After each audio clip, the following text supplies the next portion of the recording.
मैं एक ऑफिस में काम करता था। मैं शादीशुदा था और मेरे 2 बच्चे थे। हमारे ऑफिस में एक लड़की काम करने आई। वह बहुत खूबसूरत थी। उसका नाम प्रिया था। जब वह पहली बार ऑफिस आई तो ऑफिस में काम करने वाले मेरे सारे सहकर्मी बस उसको देखते ही रह गए। फिर जब से प्रिया की प्यार भरी नजर मुझ पर पड़ी थी, तब से मानो मैं तो जी उठा था। हमारे दफ्तर के सारे मर्दों में मैं ही तो सिर्फ शादीशुदा था। ऐसे में प्रिया पर मेरा जादू चलना किसी चमत्कार से कम ना था। पर अब जब ये चमत्कार हो गया था, तब ऐसे में सभी को आह भरते देख मैं खुद पर नाज कर बैठा था। मैंने तो सपने में भी नहीं सोचा था कि उस राजेश पर प्रिया फिदा होगी। पता नहीं उस हसीना को उस ढहते हुए बूढ़े बरगद के पेड़ में ना जाने क्या नजर आया, जो उसे अपना दिल दे बैठी। लंच करते वक्त सुनील आह भरता हुआ सबसे कह रहा था, हाँ भाई, अब ये बेचारा दिल ही तो है। अब ये किसी गधे पर आ जाए तो इसमें उस कमसिन मासूम हसीना का क्या कसूर। सुनील के इस मजाक पर सभी खिलखिलाकर हंस पड़े।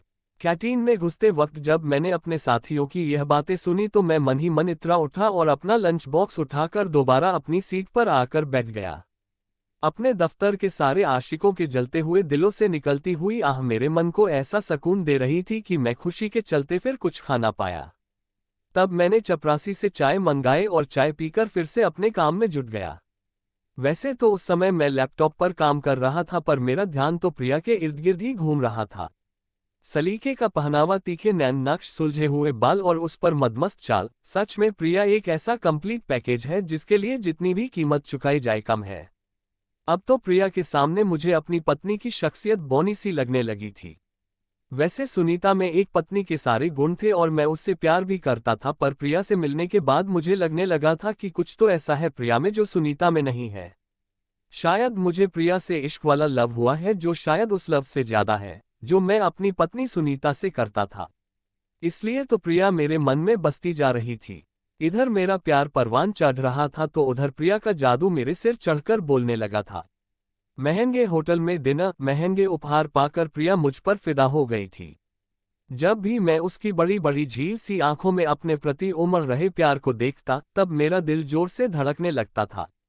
अब तो सिर्फ इसी बात की इच्छा होती कि ना जाने ऐसा वक्त कब आएगा जब प्रिया की प्यार भरी नजरें मुझ पर मेहरबान होंगी और उस प्यार भरी बारिश में मेरा मन भीग जाएगा। बस इसी कल्पना की चाह में मैं फिर से जी उठा था। ऐसा लगता था मानो मैं उस मंजिल को पा गया हूं जहां धरती और आसमान एक हो जाते हैं। पर सुनीता मेरे अंदर आए इस बदलाव से कैसे अछूती रह पाती। अब उसकी सवालिया नजर मुझ पर उठने लगी थी, पर मैं चुप था, क्योंकि मुझे एक सही मौके की तलाश जो थी। रात को सोते वक्त जब कभी सुनीता मेरे नजदीक आने की कोशिश करती, तब मैं जानबूझकर उसकी अनदेखी कर देता। तब मैं तो मुंह फेर कर सो जाता और वह आंसू बहाती रहती। मुझे उसका रोना अखरता था, पर मैं क्या करता, मैं अपने दिल के हाथों मजबूर जो था।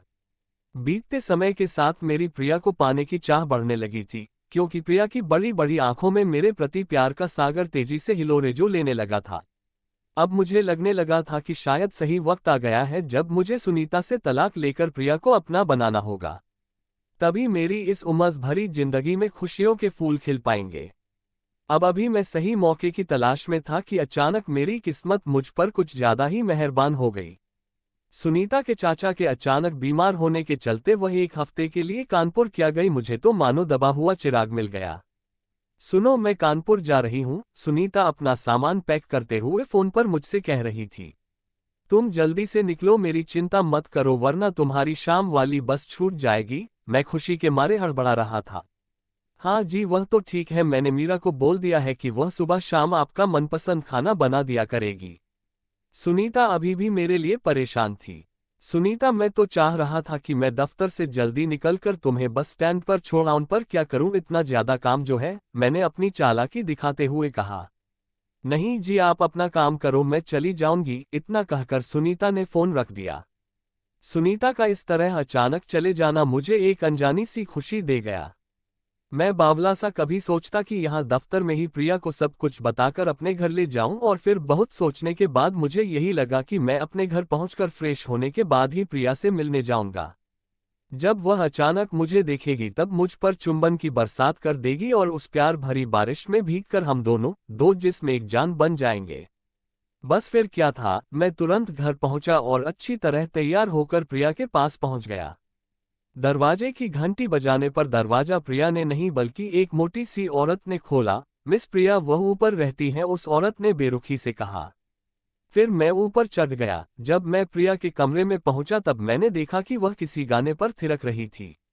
कमरे में चारों तरफ कपड़े बिखरे पड़े थे और झूठे बर्तन यहाँ वहाँ लटके पड़े थे।